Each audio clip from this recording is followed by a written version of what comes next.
તો અમદાવાદમાં શાળામાં નોકરીની સાથે ખાનગી ટ્યુશન કરાવતા ટ્યુશનિયા શિક્ષકો સામે અમદાવાદ શહેર અધિકારીએ પણ અહીં લાલાંક કરી છે। ડીઓએ લાલાંક કરી। અમદાવાદ શહેર ડીઓ રોહિત ચૌધરીએ તમામ શાળાઓને પરિપત્ર કરીને આદેશ કર્યો છે કે શિક્ષકો ટ્યુશન ન કરાવે। સાથે જ ટ્યુશનિયા શિક્ષકોને લઈને શાળાઓને કડક સૂચના પણ આપી છે અને કહ્યું છે કે શાળાઓ અને સંચાલકો પોતાની શાળાના શિક્ષકો ખાનગી ટ્યુશન ન કરાવે તેનું ધ્યાન રાખે।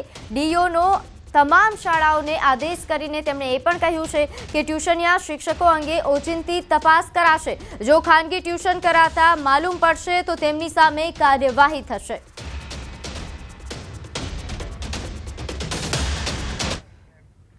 તો આ તરફ 1000 કરોડના કૌભાંડના આરોપ મામલે મોટું નિવેદન। સુરત સમૂલના ઉપપ્રમુખ રાજુ પાઠકનું નિવેદન સામે આવ્યું છે। ડેરીની સામાન્ય સભા બાદ નિવેદન આપ્યું। 1 રૂપિયાનો પણ ભ્રષ્ટાચાર સાબિત કરી બતાવો તો હું સહકારી ક્ષેત્ર અને રાજકારણ છોડી દઈશ। આંતરિક વિવાદ કોઈ જગ્યાએ નથી।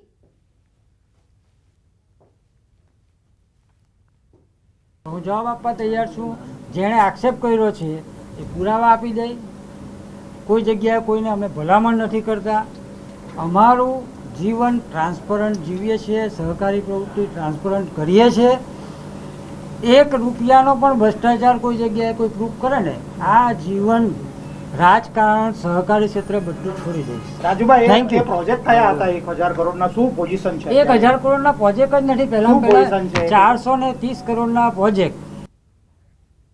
તો સાબરકાંઠામાં સાબર ડેરીના ભાવફેર સામે વિરોધ। અહીં ઈડરના જાદરમાં પશુપાલકોના અનોખા દેખાવ સામે આવ્યા। દૂધ મંડળી આગળ દૂધ ઢોળીને નિર્ણયનો વિરોધ કરવામાં આવ્યો। દૂધ મંડળીમાં દૂધ ન ભરાવી રસ્તા પર દૂધ ફેંક્યું। સાબર ડેરીના નિર્ણય સામે પશુપાલકોમાં રોષ। ગત વર્ષ કરતાં પણ ઓછો ભાવફેર મળ્યા હોવાની રાવ ઉઠી। સોમવારે પશુપાલકો ડેરી ખાતે વિરોધ પણ નોંધાવશે।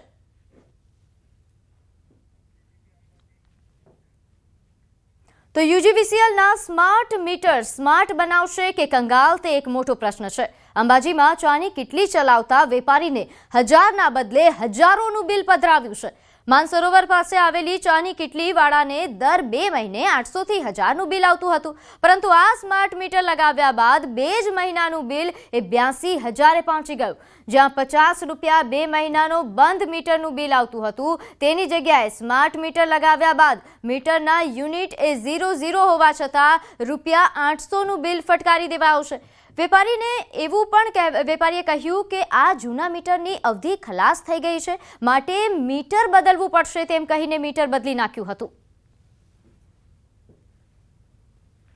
લાઇટ બિલની અંદર જે પહેલા જૂનું મીટર લાગેલું હતું એમાં 800 થી 1000 રૂપિયા લાઇટ બિલ આવતું હતું અને અત્યારે હાલમાં નવું સ્માર્ટ મીટર લગાવ્યું છે તેનું 82000 રૂપિયા બિલ આવેલું છે અને એ રીડિંગ બી વધારે બતાવેલા છે, જેમાં મીટરમાં ઓછું રીડિંગ બળેલું છે અને મારી દુકાનની બાજુમાં જે દુકાન છે એમાં ભાડે રાખેલી છે એમાં 50 રૂપિયા મીટર ભાડું જ આવે છે ઓનલી ફોર, જે અત્યારે હાલમાં 8201 રૂપિયા બિલ આવેલું છે અને 82000 રૂપિયા જે બિલ આવેલું છે 82000 રૂપિયા અમારે ભરવા કઈથી, કેમ કે દર ફેરે 800 થી 1000 રૂપિયા બિલ આવે છે। તો ઉત્તર પ્રદેશના અલીગઢ જિલ્લાના હાથરસની 1-2 સંતાનોની માતાએ 20 દિવસ પહેલા ગુમ થઈ હતી। તે ગુજરાતના મોડાસા ખાતે 4 રસ્તા વિસ્તારમાંથી અભયમ ટીમને મળી હતી, જેને ભારત સરકારના સખી વન સ્ટોપ કેન્દ્રને સોંપવામાં આવી। આ ટીમ દ્વારા માનસિક બીમાર મહિલાની સારવાર કરવામાં આવી અને આખરે મહિલા સ્વસ્થ થતાં તેણે તેના વતન મોકલવાની તૈયારી કરાઈ। ત્યારબાદ સખી વન સ્ટોપ અલીગઢ ખાતે સંપર્ક કરીને મહિલાના પતિનો સંપર્ક કરવામાં આવ્યો અને આ મહિલાના પતિ તેમની પત્નીને લેવા મોડાસા ખાતે આવી પહોંચ્યા। મહિલાને પરિવારજનોને સોંપવામાં આવતા લાગણીસભર દ્રશ્યો સર્જાયા હતા।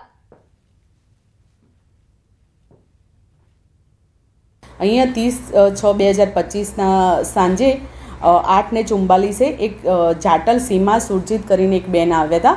એમની અમે સાયક્રાટિક સારવાર કરાવી, સાર્વજનિક હોસ્પિટલમાં એમની મેડિકલ તપાસ કરાવી અને થોડા દિવસના અંતે બેનને પોતાનું સરનામું કાશીરામ ઉત્તર પ્રદેશ જિલ્લો અલીગઢમાં આપ્યું હતું। અમે ત્યાં પોલીસ સ્ટેશનમાં જાણ કરી ત્યાંના અને બેનના હસબન્ડનો નંબર મેળવ્યો હતો અને આજ રોજ અમારા કાઉન્સિલિંગના પ્રયત્નોથી આજે રોજ એમના હસબન્ડ એમના પતિ અહીંયા બેનને લેવા માટે આવ્યા છે।